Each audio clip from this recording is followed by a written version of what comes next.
जय हिंद। आज हम देखेंगे एक्सरसाइज 3.2 का क्वेश्चन नंबर सेकंड ये दिया है कि 2x + 3y = 11 और 2x - 4y = -14 को हल कीजिए और इससे m का वो मान ज्ञात कीजिए जिसके लिए y = mx प्लस कितना हो जाए 3 हो जाए। तो हम लोग उसको क्या करेंगे, सोल्यूशन करेंगे।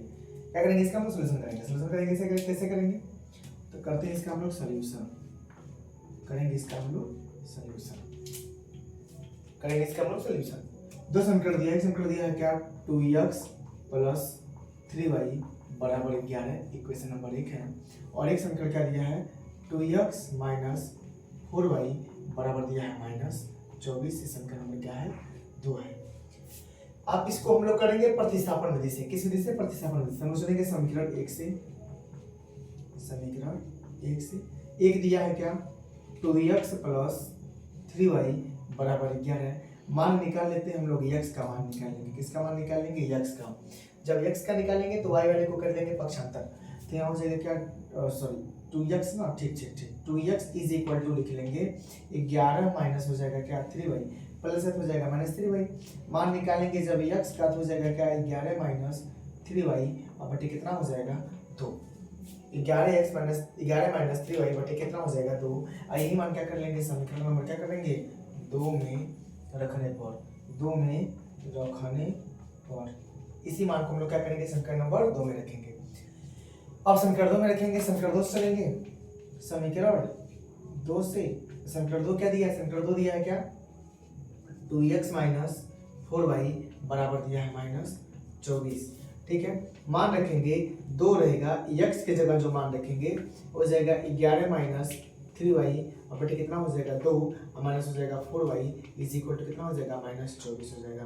2 से 2 कट जाएगा, यहाँ गुणा कर इधर हम सॉल्व करेंगे तो हो जाएगा 11 माइनस क्या हो जाएगा 3y और माइनस क्या हो जाएगा 4y = माइनस हो जाएगा क्या 24। ऊपर लिख लेते हैं। यहाँ पर 11 की तरफ भेज देंगे, यहाँ सॉल्व करेंगे हम लोग तो यहाँ हो जाएगा 3y और 4y दोनों का सिंबल सेम है, माइनस से जुड़ जाएगा। हो जाएगा क्या -7y, इधर हो जाएगा -24 और प्लस इधर जाएगा क्या हो जाएगा -11 हो जाएगा। तो आ जाएगा -7y = कितना आ जाएगा 35। y का जब मान निकालेंगे तो हो जाएगा -35 बटे कितना हो जाएगा 7। और चूंकि माइनस में माइनस कट जाएगा और 7 से कट जाएगा 35 को बार में 5 बार में, तो y का मान कितना आ जाएगा 5 आ जाएगा। y का मान कितना आ जाएगा 5 आ जाएगा। अब y का मान किसी में रख लेते हैं, चाहे 1 में रखते हैं चाहे 2 में रखते हैं। लिख लेंगे y का मान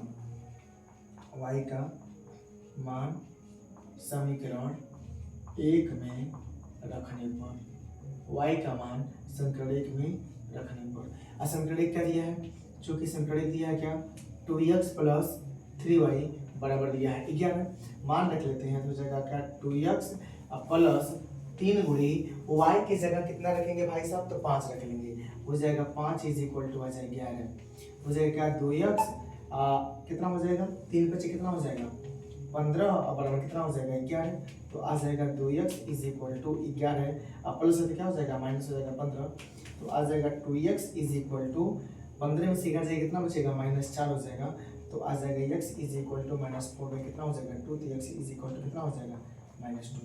ये किसका माना गया? x का माना गया। x की वैल्यू कितनी आ गई -2 आ गई। y की वैल्यू कितनी आ गई? y की वैल्यू क्या हो जाएगा 5 हो गया। अब मान निकालेंगे हम लोग, किसका मान निकालेंगे तो y = mx + 3 के लिए। अब निकालेंगे अब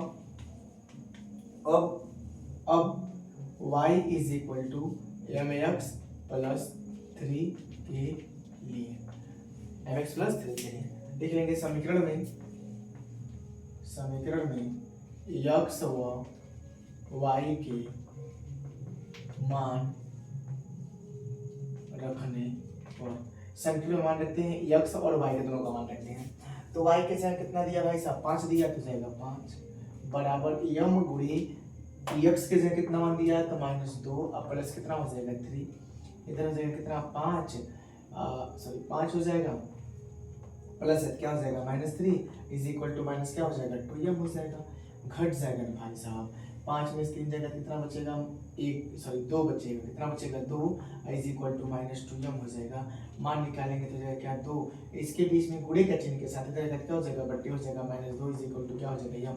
कट जाए कितने बार में, एक बार में, तो यम का मान कितना आ जाएगा, -1 हो जाएगा। यम की जो वैल्यू आ जाएगी, यम की वैल्यू कितनी आ जाएगी, यम की वैल्यू आ जाएगी -1। ये हमारा क्या हो जाएगा, आंसर हो जाएगा। यम का ही मान पूछ रहा था, यम का मान आ जाएगा -1। इसे आप लोग स्क्रीनशॉट ले लीजिए।